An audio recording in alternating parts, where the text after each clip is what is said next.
რამდენი არიან ისინი? 1, 2, 3, 4, 5. მან დატოვა წრის ბოლო. რატომ გახდა პოპულარული მეკობრეობა, საიდან წარმოიშნენ ისინი და როგორ გახდნენ მეკობრეები? სწორედ ამაზე უპასუხებთ ამ ვიდეოში. სინამდვილეში დღემდე არსებობენ მეკობრეები, რომლებიც გემებს ესხმიან თავს. ერთ-ერთი ადგილი, სადაც ბევრი მეკობრეა, სომალია გახლავთ. ქვეყანა აფრიკის აღმოსავლეთ ნაწილში. 2000-იანი წლების დასაწყისში გაიზარდა თავდასხმები სადვირთო გემებზე, რომლებიც სომალიის მახლობლად გადიოდნენ. მეკობრეების მოქმედების მეთოდიც სწრაფია. ისინი იყენებენ პატარა სწრაფ ნავებს, რათა დაედევნონ დიდ გემებს. როცა მიუახლოვდებიან, ადიან გემზე და აკონტროლებენ ეკიპაჟს. ბევრ შემთხვევაში სომალიელ მეკობრეებს მთავარი მიზანი არ აქვთ ტვირთის წაღება. მათ უფრო სურთ გემი და ეკიპაჟი მძევლად აიყვანონ. შემდეგ ისინი ითხოვენ დიდ გამოსასყიდს ეკიპაჟისა და გემის გათავისუფლების სანაცვლოდ. 2005-დან 2012 წლებში შეფასებით სომალიელმა მეკობრეებმა მილიონობით დოლარის გამოსასყიდი მიიღეს. იმის გასაგებად თუ რატომ გახდა მეკობრეობა სომალიაში ასეთი დიდი პრობლემა, ჯერ უნდა გავიგოთ რა მოხდა მათ ქვეყანაში. 1991 წელს სომალიის ეროვნული მთავრობა დაიშალა, მას შემდეგ რაც პრეზიდენტი შადბარი გადააყენა.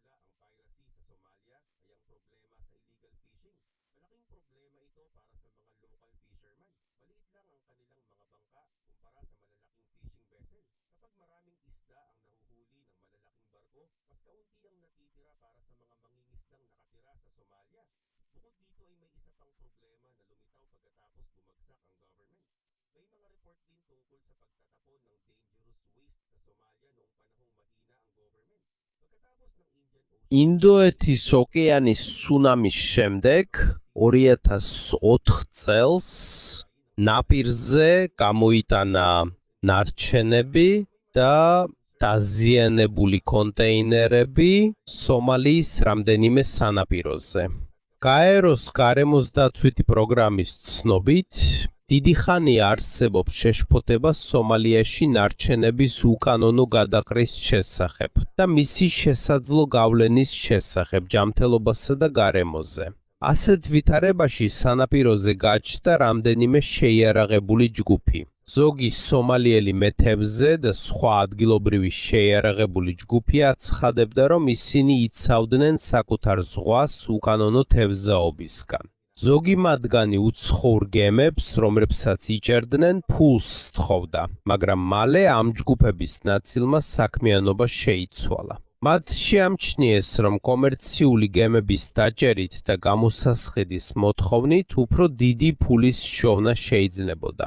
ამიტომ ისინი აღარ დასდევდნენ მხოლოდ თევზსაჯერ გემებს. დაიწყეს სადვირთო გემებისა და სხვა გემების თავდასხმაც, რომლებიც ამ ტერიტორიაზე გადიოდნენ. სომალიის მდებარეობა ძალიან მნიშვნელოვანია, რადგან ახლოსაა ადენის ყურესთან. ბევრი გემი აზიიდან და ახლო აღმოსავლეთიდან აქედან გადის სუეცის არხისკენ ან უკან. ამიტომ უამრავი კომერციული გემი გადის სომალიის სანაპიროსთან ახლოს. მეკობრე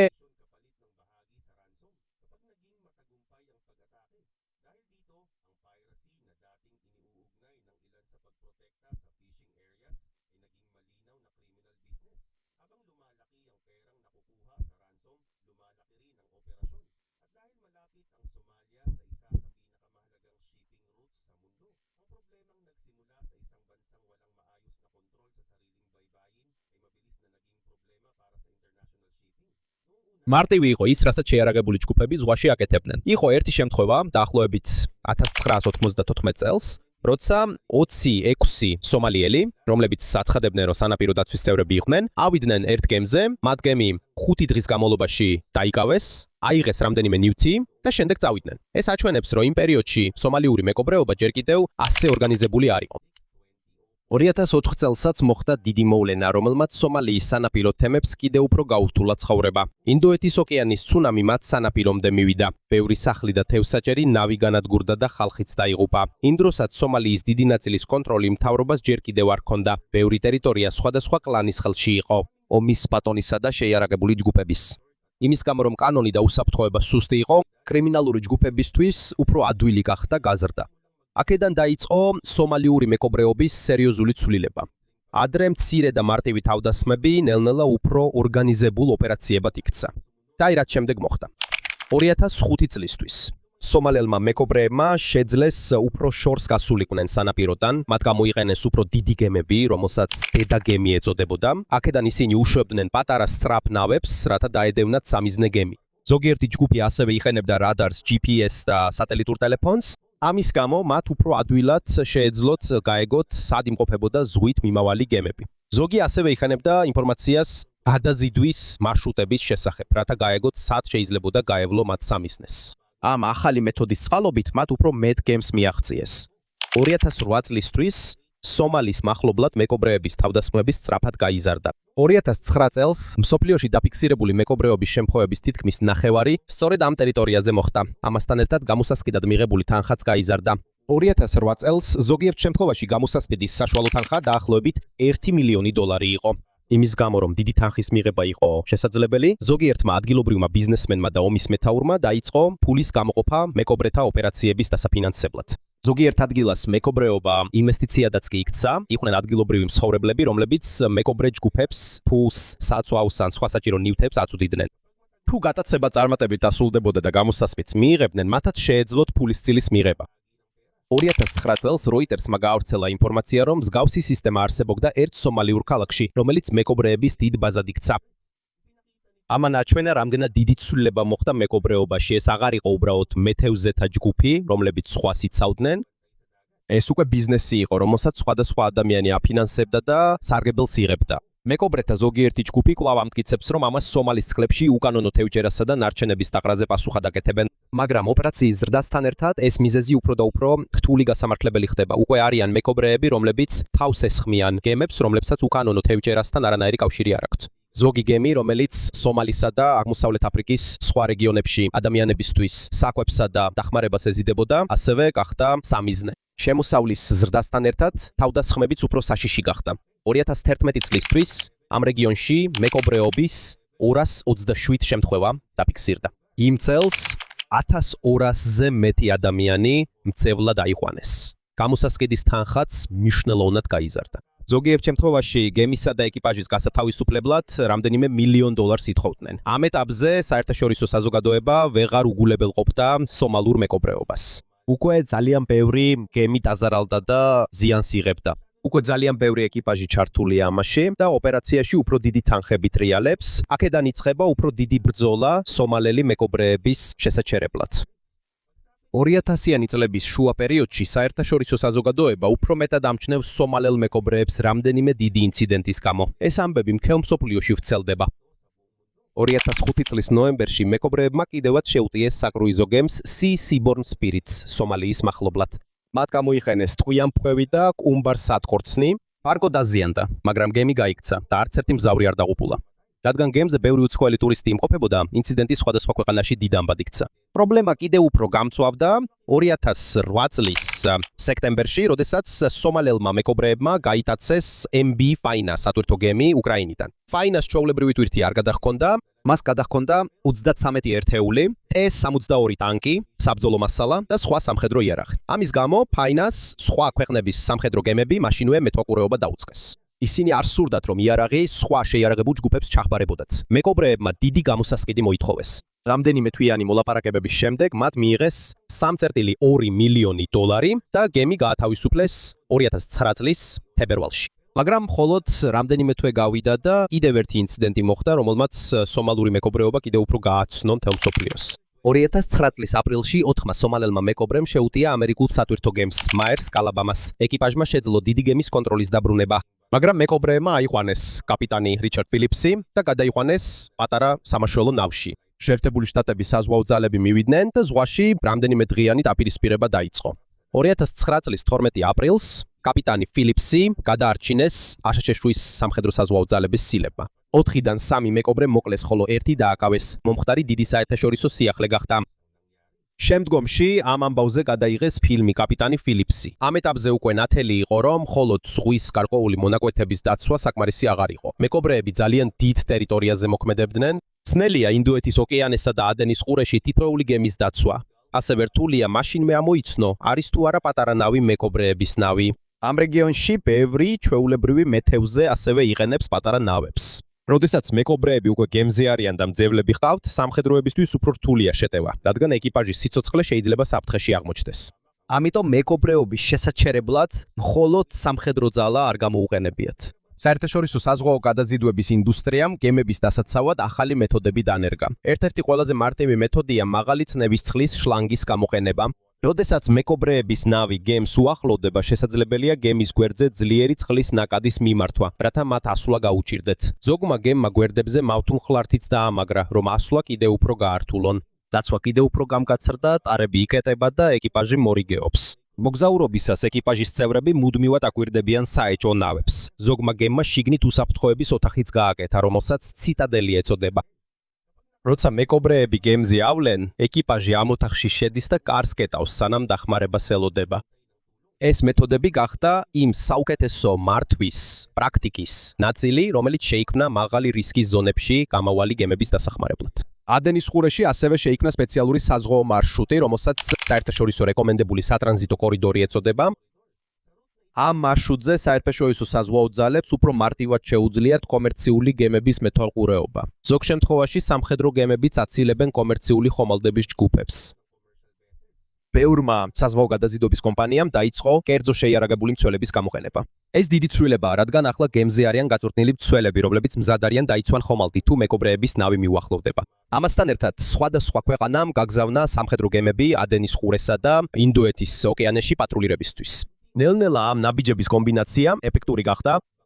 მეკობრეების ნავებისთვის უფრო რთული გახდა მიახლოება, ეკიპაჟი უფრო მზად იყო, გემს უფრო სწრაფად შეეძლო დახმარების თხოვნა და უფრო მეტი საზღვაო ძალა იცავდა მნიშვნელოვან საზღვაო მარშრუტებს. 2012 წლისთვის სომალიდან მომდინარე მეკობრეობის თავდასხმები მნიშვნელოვნად შემცირდა. 2011 წელს 286 თავდასხმიდან ეს რიცხვი 2012 წელს 99-მდე შემცირდა. სომალიური მეკობრეობის დასუსტებას ერთი მიზეზი არ ქონია. ერთად მოქმედებდა გემების უკეთესი უსაფრთხოება, საერთაშორისო საზღვაო პატრულები, საზღვაო მარშრუტების უკეთესი კონტროლი და სხვა ზომები მეკობრეების წინააღმდეგ. სწორედ IMO-ს თქმით, საზღვაო ძალების ყოფნა და კომერციული გემების მიერ რეკომენდებული უსაფრთხოების პრაქტიკის გამოყენება დიდი დახმარება აღმოჩნდა. მხოლოდ რამდენიმე წელიწადში სომალიში სწრაფად გაზრდილი მეკობრეობა დაეცა და შემცირდა. სამწუხაროა ისიც, რომ დღემდე სომალიში ბევრი პრობლემა რჩება, როგორიცაა სიღარიბე, სუსტი სახელმწიფო სერვისები და სამუშაო ადგილების ნაკლებობა ზოგ სანაპირო თემებში. ამიტომ, მიუხედავად იმისა, რომ გატაცებების რაოდენობა შემცირდა, კვლავ არსებობს იმის შესაძლებლობა, რომ მეკობრეობა დაბრუნდეს, თუ ზღვის უსაფრთხოება ისევ დასუსტება. მეკობრეობის პრობლემის საბოლოოდ მოსაგვარებლად უკეთესი იქნება, თუ სომალილებისთვის უფრო კარგი სამუშაო ადგილები შეიქმნება. უნდა ჩამოყალიბდეს უფრო ეფექტური მთავრობა და შეიქმნას უფრო უსაფრთხო სანაპირო თემები, რათა მეკობრეობის დაბრუნება უფრო რთული გახდეს. სომალელი მეკობრეების ამბავიც მარტივი არ არის. იყო პირველი ჯგუფები, რომლებმაც განაცხადეს, რომ სურდათ თავიანთი თევზაობის ტერიტორიების დაცვა. მაგრამ როცა გატაცებებიდან მიღებული ფული გაიზარდა, მეკობრეობა ორგანიზებულ დანაშაულად გადაიქცა. მივიდა იმ წერტილამდე, რომ აღარ ქონდა მნიშვნელობა, რა ტიპის გემი იყო სამიზნე. თავარია, რამდენი გამოსასყიდის მიღება შეიძლებოდა. ამიტომ არ შეიძლება უკანონო თევზჭერის პრობლემის გამოყენება გატაცებების, ძალადობისა და გემების გატაცების გასამართლებლად. მაგრამ მნიშვნელოვანია ასევე გავიგოთ, რატომ გახდა სომალიში მეკობრეობა შესაძლებელი. როდესაც მთავრობა სუსტია, სამუშაო ადგილები არ არის და უსაფრთხოება არ არის უზრუნველყოფილი, ორგანიზებული დანაშაული უფრო ადვილად იზრდება. მას შემდეგ, რაც სომალიური მეკობრეობა დასუსტდა, დასავლეთ აფრიკაში, გვინეის ყურეში მეკობრეთა თავდასხმები გაიზარდა. იქ ჯგუფები არიან, რომლებიც ნავთობს იპარავენ და ეკიპაჟის წევრებს მძევლად იღებენ. ეს ნიშნავს, რომ მეკობრეობა მხოლოდ სომალიში არ ხდება. როდესაც არსებობს ადგილი, სადაც ბევრი გემი გადის, მაგრამ უსაფრთხოება სუსტია და ბევრი ადამიანი არ აქვს სტაბილური შემოსავალი, შესაძლებელია იგივე მეკობრეობა განვითარდეს. და დღემდე საჭიროა სიფრთხილე სომალიის მახლობლად ზღვაში. რამდენიმე წლის შემდეგ, როდესაც მეკობრეთა თავდასხმები შემცირდა, 2023 წლის ბოლოსიდან კვლავ დაიწყო გემების ახალი გატაცებები. 2024 და 2025 წლებში სომალელი მეკობრეების ჯგუფებმა კვლავ შეძლეს თავდასხმები, მიუხედავად იმისა, რომ სომალიის სანაპიროდან შორს იყვნენ. ეს ნიშნავს, რომ სომალიური მეკობრეობა ჯერ კიდევ არ გამქრალა. მაგრამ სინამდვილეში, სანამ სომალელი მეკობრეები გამოჩნდებოდნენ, მეკობრეობა უკვე დიდი ხანია პრობლემას წარმოადგენს მსოფლიოს სხვადასხვა ნაწილში. სინამდვილეში, ათასობით წელია, რაც ადამიანები ესხმიან თავს და ძარცვავენ გემებს ზღვაში. როდესაც საზღვაო ვაჭრობა იზრდება, მეკობრეებისთვისაც იზრდება შესაძლებლობები. როდესაც გემი ატარებს საკვებს, ფულს, ქსოვილს, იარაღს ან სხვა ძვირფას პროდუქტებს, ყოველთვის არიან ჯგუფები, რომლებიც მზად არიან დაედევნონ და წაართვან მისი ტვირთი. არსებობს ცნობები მეკობრეობაზე ხმელთაშუა ზღვაში ჯერ კიდევ ძველი ბერძნებისა და რომაელების დროიდან. ხმელთაშუა ზღვა მნიშვნელოვანია, რადგან აქ ბევრი გემი მოძრაობს. ეს არის სავაჭრო გზა. გემები სხვადასხვა ქალაქებში საკვებს, ღვინოს, ზეთს, ლითონს და სხვა პროდუქტებს მიაქვთ. ამიტომ მეკობრეებისთვის სავაჭრო გემები კარგი სამიზნე იყო. პირველ საუკუნეში ჩვენს ერამდე ხმელთაშუა ზღვაში მეკობრეები რომის რესპუბლიკისთვის დიდ პრობლემად იქცნენ. ერთ-ერთი ცნობილი ჯგუფი იყო ეგრეთ წოდებული სილეზიის მეკობრეები. მათ ბაზები ჰქონდათ აზიის მცირე სამხრეთ სანაპიროს გარშემო, რომელიც დღეს თურქეთის ნაწილია. ისინი მხოლოდ ტვირთის ქურდობით არ შემოიფარგლებოდნენ. ხანდახან ისინი ადამიანებსაც ითაცებდნენ და გამოსასყიდს ითხოვდნენ გათავისუფლების სანაცვლოდ. ერთ-ერთი ყველაზე ცნობილი ადამიანი, რომელიც მეკობრეებმა ტყვე დაიყვანეს, იყო იულიუს კეისარი. მაშინ იულიუს კეისარი ჯერ კიდევ ახალგაზრდა იყო და ჯერ არ იყო ის ძლიერი რომის ლიდერი, რომელსაც ისტორია იცნობს. მოგზაურობისას ზღვაში იულიუს კეისარი მეკობრეებმა დაატყვევეს და მისი გათავისუფლების სანაცვლოდ გამოსასყიდი მოითხოვეს. გამოსასყიდი გადაიხადეს და კეისარი გაათავისუფლეს, მაგრამ მან ეს შემთხვევა ასე უბრალოდ არ დაივიწყა. მან შეკრიბა ჯარი, დაედევნა მეკობრეებს და ბევრი მათგანი დააკავა. ამ შემთხვევამ აჩვენა თუ რამდენად დიდი პრობლემა იყო მეკობრეობა, თუნდაც ისეთი ძლიერი ადგილებისთვის, როგორიც რომია. როდესაც პრობლემა იზრდებოდა, რომ ხმელთაშუა ზღვის მეკობრეებისგან გასაწმენდად დიდი სამხედრო ძალა გაგზავნა. წოთემეს საუკუნეში პომპეუსმა ფართომასშტაბიანი ოპერაცია ჩაატარა მათ წინააღმდეგ. მრავალი მეკობრეთა ბაზა დაირთხა და ხმელთაშუა ზღვაში მეკობრეობის დიდი ნაწილი შემცირდა. მაგრამ ეს არ ნიშნავს, რომ მეკობრეები მთლიანად გაქრნენ. სანამ არსებობს გემი, რომელიც ძვირფას პროდუქტებს ეზიდება, ყოველთვის იქნებიან ადამიანები, რომლებიც ცდილობენ ზღვაზე ძარცვას. შუა საუკუნეებში მრავალი სხვადასხვა ჯგუფი ესხმოდა თავს გემებსა და სანაპირო ქალაქებს. ერთ-ერთი ყველაზე ცნობილი ჯგუფი იყო ვიკინგები სკანდინავიიდან. ყველა ვიკინგი არ იყო მეკობრე. მათი უმეტესობა მოვაჭრე, ფერმერი და მკვლევარი იყო. მაგრამ იყვნენ ვიკინგების ჯგუფები, რომლებიც იხენებდნენ გრძელ გემებს, რათა სწრაფად მიეღწიათ სხვა ადგილებში და დაესხათ თავს სანაპირო თემებს. მათი გემების მთავარი უპირატესობა იყო სისწრაფე. მათ შეძლეს ზღვის გადაკვეთა და მდინარეებშიც შესვლა. ისინი შეძლებდნენ მისულიყვნენ რომელიმე ადგილას, დაესხათ თავს და გასულიყვნენ იქიდან მანამდე, სანამ დიდი არმია მივიდოდა. მაგრამ დროის გასვლასთან ერთად მეკობრეობაც შეიცვალა. ყველა ვინც გემს ესხმოდა თავს, უბრალო კრიმინალი არ იყო. ზოგიერთი მთავრობა თავად აძლევდა ნებართვას კერძო გემის ფლობელებს, რომ მტრის გემებზე და ესებზე დაესხათ თავს. ამ ადამიანებს პრაივატირებს უწოდებდნენ. მათთან ჰქონდათ ოფიციალური ნებართვა რომელიმე მთავრობისგან. ომის დროს შეეძლოთ მტრის ქვეყნის გემებზე თავდასხმა და ტვირთის წაღება. ამიტომ არის დიდი განსხვავება მეკობრესა და პრაივატირს შორის. მეკობრე თავს ესხმის მხოლოდ საკუთარი სარგებლისთვის, ყოველგვარი კანონიერი ნებართვის გარეშე. პრაივატირს კი აქვს მთავრობის ნებართვა, რომ მტრის გემებს დაესხას თავს. მაგრამ რეალურ ცხოვრებაში ზოგჯერ ამ ორს შორის ზღვარი ძალიან ცვლილია. როცა ომი მთავრდება, ზოგიერთი ოფინი პრაივატირი სამუშაოს გარეშე რჩება. ზოგი მათგანი მაინც აგრძელებს გემებზე თავდასხმას, მიუხედავად იმისა, რომ ნებართვა აღარ აქვთ. ასეთ შემთხვევაში მათ უკვე მეკობრეებად მიიჩნევენ. 1600-იან და 1700-იანი წლების დასაწყისში დადგა პერიოდი, რომელიც დღეს მეკობრეების შესახებ ისტორიებში ყველაზე ცნობილია. ამ პერიოდს მეკობრეობის ოქროს ხანას უწოდებენ. ყველა ისტორიკოსი ზუსტად ერთსა და იმავე თარიღებს არ იყენებს, მაგრამ როგორც წესი, მისი პიკი განისაზღვრება 1600-იანი წლების ბოლოსიდან 1700-იანი წლების დასაწყისამდე. ეს პერიოდი 50 წელზე ნაკლებ ხანს გაგრძელდა, მაგრამ ამან ძალიან დიდი გავლენა მოახდინა იმაზე, თუ როგორ უყურებთ მეკობრეებს დღეს. ერთ-ერთი მიზეზი, რის გამოც მეკობრეები გამრავდნენ, იყო ატლანტის ოკეანეში ვაჭრობის ზრდა. ევროპული ქვეყნები გზავნიდნენ უამრავ გემს ევროპას, აფრიკას, კარიბის ზღვის რეგიონსა და ჩრდილოეთ და სამხრეთ ამერიკას შორის. იყო გემები, რომლებიც ატარებდნენ შაქარს, თამბაქოს, ვერცხლს და სხვა ძვირფას პროდუქტებს. კარიბის ზღვის რეგიონში ბევრი ძვირფასი თვირთით დატვირთული გემი გადიოდა, ამიტომაც ეს ადგილი მეკობრეების ერთ-ერთ საყვარელ ადგილად იქცა. კიდევ ერთი მიზეზი იყო, რის გამოც ბევრი ადამიანი უერთდებოდა მათ. ჩვეულებრივი მეზღვაურის ცხოვრება რთულია, ხელფასი დაბალია, გზავრობა გრძელია, სამუშაო საშიშია. ზოგჯერ კაპიტნისა და ოფიცრების მოპყრობაც კი სასტიკია. მეკობრეთა გემზე ჩვეულებრივ ეკიპაჟს შეიძლებოდა მიღებული ფულიდან უფრო დიდი წილი რგებოდა.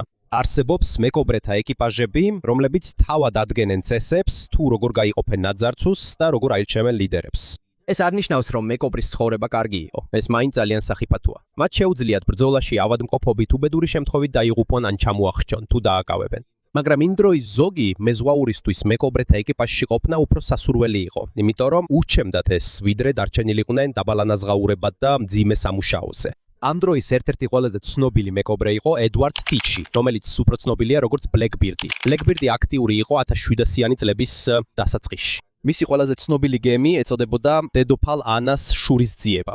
ეს იყო ოფილი ფრანგული გემი, რომელიც მან ხელში ჩაიგდო და გამოიყენა როგორც დიდი მეკობრული ხომალდი. ბლეკბირდი მხოლოდ იარაღს არ იყენებდა მტრების შესაშინებლად, მისთვის ძალიან მნიშვნელოვანი იყო მისი გარეგნობა და რეპუტაცია.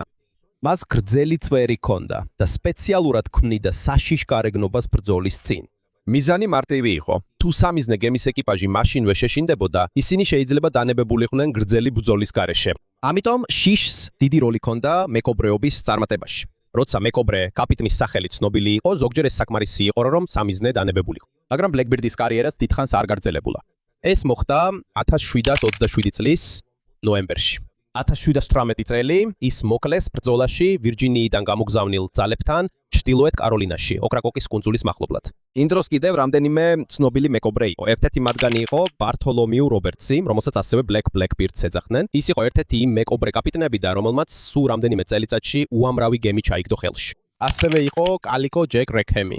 ის დღეს უფრო ცნობილია იმით, რომ მის ეკიპაჟში ორი ქალი მეკობრე იყო, ან ბონი და მერი რიდი. იმ დროს იშვიათი იყო, რომ ქალი მეკობრეების ეკიპაჟის ნაწილი ყოფილიყო. ამიტომ ან ბონისა და მერი რიდის ამბავი ცნობილი გახდა, თუმცა მათი პირადი ცხოვრების ბევრი დეტალის დადასტურება დღეს რთულია, რადგან შემდგომმა ამბებმა რეალური მოვლენები და ლეგენდები ერთმანეთში აურია. კიდევ ერთი მეკობრე იყო, რომელიც დიდ პრობლემად იქცა არა მხოლოდ ერთი გემისთვის, არამედ ორი ქვეყნის ურთიერთობისთვისაც, ეს იყო ჰენრი ევერი. 1685 წელს ევერის ჯგუფმა ფავს დაესხა განჯ განგე ისავაის დიდ გემს, რომელიც ინდოეთის მუღალის იმპერიასთან იყო დაკავშირებული. მეკობრეებმა უზარმაზარი სიმდიდრე ჩაიგდეს ხელში. ამის გამო ევერი თავისი დროის ერთ-ერთ ყველაზე ძებნილ კრიმინალად იქცა. მუღალის თავრობა განრისხდა და ინგლისის აღმოსავლეთ ინდოეთის კომპანიის ბიზნესი ინდოეთში საფრთხის წინაშე აღმოჩნდა. ამიტომ ინგლისელმა ხელისუფლებამ დიდი ძებნა დაიწყო მის დასაჭერად, მაგრამ ევერი ვერ დააკავეს. დღემდე უცნობია რა დაემართა მას შემდეგ რაც გაუჩინარდა. არც ყველა დიდი ძებნა იყო წარმატებული. იმ დროს მეკობრეთა ოპერაციები კარიბის ზღვის რეგიონში მიმდინარეობდა. ჩრდილოეთ აფრიკაში კი კორსარები ესხოდნენ ხმელთაშუა ზღვასა და ატლანტიკაში. ხშირად მათ ბარბარის კორსარებს უწოდებდნენ, რადგან მათი ბაზების უმეტესობა იმ დროს ეგრეთ წოდებული ბარბარის სანაპიროზე მდებარეობდა. ეს ადგილები დღეს ალჟირის, ტუნისისა და ლიბიის ნაწილს წარმოადგენს. ისინი ესხმოდნენ სავაჭრო გემებს და ტყვეებსაც იღებდნენ, რომლებსაც ან მონებად აქცევდნენ, ან გამოსასყიდის სანაცვლოდ ათავისუფლებდნენ. მაგრამ სიტუაცია რთული იყო, რადგან ზოგიერთი კორსარი ადგილობრივი მმართველების მხარდაჭერით ან ნებართვით მოქმედებდა. ამიტომ, როგორც ევროპაში კაპერები, ისინი ყოველთვის უბრალოდ დამოუკიდებელი მეკობრეები არ იყვნენ. სოფლიოს მეორე მხარეს ჩინეთსა და სამხრეთ ჩინეთის ზღვაში ასევე არსებობდა უზარმაზარი მეკობრეობა. ისტორიაში ერთ-ერთი ყველაზე ცნობილი მეკობრე ლიდერი იყო ქალი, სახელად ჟენ ჯიანგ ისაო, რომელსაც სხვა წყაროებში ჩინგ შიხსაც უწოდებენ. 1800-იანი წლების დასაწყისში ის გახდა სამხრეთ ჩინეთის ზღვაში უზარმაზარი მეკობრეების ჯგუფის ნაწილი. მას შემდეგ, რაც მისი ქმარი ჟენ ი გარდაიცვალა, ჟენ ჯიანგ ისაომ მნიშვნელოვანი როლი ითამაშა მათი დიდი მეკობრე ორგანიზაციის გაგრძელებაში. მათ მხოლოდ რამდენიმე ნავი კი არ აკონტროლებდნენ, ათასობით ადამიანი იყო დაკავშირებული მათ ფლოტთან. ჯგუფს თავისი წესებიც ჰქონდა, საკუთარი მეკობრე ჯგუფიდან ქურდობის ან ბრძანების დაუმორჩილებლობისთვის სასჯელი იყო დაწესებული. მათი ორგანიზაცია იმდენად ძლიერი გახდა, რომ ჩინეთის მთავრობასა და სხვა ძალებს გაუჭირდათ მათი დამარცხება. ბოლოს ჟენჯიანგ ისაო ჩინეთის ხელისუფლებასთან შეთანხმებას მიაღწია, რომ მეკობრეობას თავი დაენებებინა ისე, რომ არ დაესრულებინა ცხოვრება ისე, როგორც ბევრ ევროპელ მეკობრეს, დაჭერითა და სიკვდილით დასჯით. ამიტომაც მას ისტორიის ერთ-ერთ ყველაზე წარმატებულ მეკობრე ლიდერად მიიჩნევენ. მაგრამ რატო გაქრნენ ისეთი ცნობილი მეკობრეები, როგორიცაა ბლეკბერდი? ერთ-ერთი მთავარი მიზეზი იყო ის, რომ საზღვაო ფლოტები და მთავრობები გაძლიერდნენ. იმ დროს, როცა შორეულ ზღვებსა და პორტებში კონტროლი სუსტი იყო, მეკობრეებს ადულად შეეძლოთ თავშესაფრის პოვნა, ნაძარცვის გაყიდვა და გემის შეკეთება. მაგრამ როცა ქვეყნების საზღვაო ფლოტები იზრდებოდა, უფრო მეტი საბრძოლო გემი ეძებდა და მისდევდა მეკობრეებს, კანონებიც უფრო მკაცრი გახდა, ზოგი მეკობრეემ დააკავეს და გაასამართლეს, მრავალი მათგანი ჩამოახჩვეს, როგორც გაფრთხილება მათთვის, ვისაც მეკობრეობაში ჩარქვა სურდა. 1720-იან წლებში მთავრობებმა კიდევ უფრო გაამკაცრეს მეკობრეების ძებნა. ზოგიერთებს შეწყალება ან დანებებისა და ნორმალურ ცხოვრებაში დაბრუნების შესაძლებლობა მისცეს. ვინც უარი თქვა, მათ დევნა განაგრძეს. ნელ-ნელა დასრულდა ეგრეთ წოდებული მეკობრეობის ოქროს ხანა. შეიცვალა ასევე კაპერების გამოყენებაც, მრავალი საუკუნის განმავლობაში ზოგიერთ ქვეყანაში ჩვეულებრივი იყო კერძო გემების გამოყენება ომში დასახმარებლად, მაგრამ 1846 წელს ბევრმა ქვეყანამ ხელი მოაწერა პარიზის დეკლარაციას. მისი ერთ-ერთი მნიშვნელოვანი შედეგი იყო ის, რომ ბევრ ქვეყანას შეუწყდა უფლება კაპერობა ომის ჩვეულებრივ ნაწილად გამოეყენებინა. როდესაც საზღვაო ძალები უფრო ორგანიზებული გახდა და საერთაშორისო გადაზიდვის მარშრუტები უფრო კონტროლირებადი, დიდ მეკობრეების ფლოტებს გაუჭირდათ იმავე სტილში მოქმედება, როგორც 1700-იან წლებში. მაგრამ არის რაღაცები მეკობრეებზე, რასაც ფილმებში ვხედავთ, რაც ყოველთვის სიმართლე არ არის. მაგალითად, ყველა მეკობრის გემს არ ქონდა ერთი და იგივე შავი დროშა თავის ქალასა და გადაჯვარედინებულ ძვლებთან ერთად. მეკობრეების დროშების დიზაინი განსხვავებული იყო. ზოგი იყენებდა თავის ქალას, ჩონჩხს, ქვიშის საათს და სხვა სიკვდილის სიმბოლოებს. ეს სიმბოლოები გამოიყენებოდა სამიზნე გემის შესაშინებლად. ასევე მეკობრეებისთვის ჩვეულებრივი არ იყო ტყვეების გემის გვერდზე გამოშვებულ ხის ფიცარზე, ანუ ეგრეთ წოდებული ფიცარზე გავლა. ეს პოპულარულია ფილმებსა და წიგნებში, მაგრამ ისტორიული მტკიცებულებები ძალიან ცოტაა, რომ მეკობრეები მართლაც ხშირად აკეთებდნენ ამას ოქროს ხანაში. უფრო მეტი რეალური მოხსენებაა სხვა სახის სასჯელებზე, მაგალითად ადამიანის შორეულ ადგილას დატოვება ან პირდაპირ ზღვაში გადაგდება. ასევე ყველა მეკობრეს არ ქონდა დამარხული საგანძურის ხუთი საიდუმლო კუნძულზე. იყო მეკობრეები, რომლებმაც დიდი სიმდიდრე მოიპოვეს, მაგრამ მათ ფულის დახარჯვა ასევე უწევდათ საჭმელში, ალკოჰოლში, იარაღში, გემის შეკეთებაში და ეკიპაჟისთვის გადახდაში. ხშირად ისინი სწრაფად ხარჯავდნენ ან ყიდნენ მოპოვებულ ნივთებს, ვიდრე დამალავდნენ მათ და საგანძურის რუკას შექმნიდნენ. კი, მეკობრეების საუბრის მანერაც, რომელსაც ხშირად ვისმენთ ფილმებში, თანამედროვე გართობის დიდი ნაწილია. ცნობილი მეკობრის აქცენტი უფრო მეტად გააძლიერეს ფილმებმა და მსახიობებმა მე-20 საუკუნეში, ვიდრე ეს იყო ნამდვილი მეკობრეების საუბრის მანერა. 1700-იან წლებში, ამიტომ დიდი განსხვავებაა ნამდვილი მეკობრეებისა და იმ მეკობრეებს შორის, რასაც ფილმებში ვხედავთ. ფილმებში ისინი ხშირად თავგადასავლების მოყვარული და სახალისო პერსონაჟები არიან, რომლებიც განძის ძიებაში არიან. ნამდვილ ისტორიაში მეკობრეობა საშიში დანაშაული იყო. იყო გემები, რომლებიც მოიპარეს, ადამიანები, რომლებიც გაიტაცეს და ეკიპაჟის წევრები, რომლებიც დაიღუპნენ. მაგრამ არის ერთი რამ, რაც ძველი მეკობრეებისა და თანამედროვე მეკობრეებს აერთიანებთ. ისინი ჩვეულებრივ ძლიერდებიან იმ ადგილებში, სადაც ბევრი ღირებული გემი გადის და მთავრობის შესაძლებლობა ზღვის დაცვაზე სუსტია. რომის იმპერიის დროს ხმელთაშუა ზღვაში გამავალი გემები დიდი სამიზნე იყო. მეკობრეობის ოქროს ხანაში კარიბის ზღვასა და ატლანტიკის ოკეანეში ბევრი სამიზნე იყო, რადგან საერთაშორისო ვაჭრობა იზრდებოდა. სამხრეთ ჩინეთის ზღვაში დიდი მეკობრეების ფლოტები გამდიდრდნენ, რადგან მნიშვნელოვანი სავაჭრო მარშრუტებით უამრავი გემი გადიოდა. და მრავალი საუკუნის შემდეგ იგივე ძირითადი სიტუაცია სომალის მახლობლად ვიხილეთ. გემი შეიცვალა იარაღიც, გაჩნდა რადარი, GPS და სატელიტური ტელეფონი. მაგრამ ერთი მარტივი მიზეზი დარჩა, რის გამოც მეკობრეობა კვლავ ბრუნდება. თუ ზღვაში მნიშვნელოვანი თვირთია და არსებობს ადგილი, რომლის დაცვაც რთულია, იქნებიან კრიმინალები, რომლებიც ეცდებიან ამით ისარგებლონ. ამიტომ სომალელი მეკობრეები მეკობრეობის დამწყებები არ არიან. ისინი უბრალოდ ერთ-ერთი უახლესი ნაწილი არიან ძალიან გრძელი ისტორიისა, რომელიც 1000 წლის წინ დაიწყო, სანამ თანამედროვე სატვირთო გემი გაჩნდებოდა. და ეს ისტორია იწყება უძველესი ხმელთაშუა ზღვის რეგიონიდან და გრძელდება კარიბის ზღვისკენ. და სამხრეთ ჩინეთის ზღვაში ისტორიამ არაერთხელ აჩვენა, რომ მეკობრეობის დასუსტების ყველაზე ეფექტური გზა მხოლოდ ერთი მეკობრე კაპიტნის დაჭერა არ არის. ასევე საჭიროა, რომ გადაზიდვის მარშრუტები უფრო უსაფრთხო იყოს. ტანონის აღსრულება უნდა იყოს უფრო ძლიერი და მეკობრეებისთვის უნდა გახდეს უფრო რთული უსაფრთხო თავშესაფრის პოვნა, სადაც ისინი შეძლებენ დამალვას და ოპერაციების გაგრძელებას.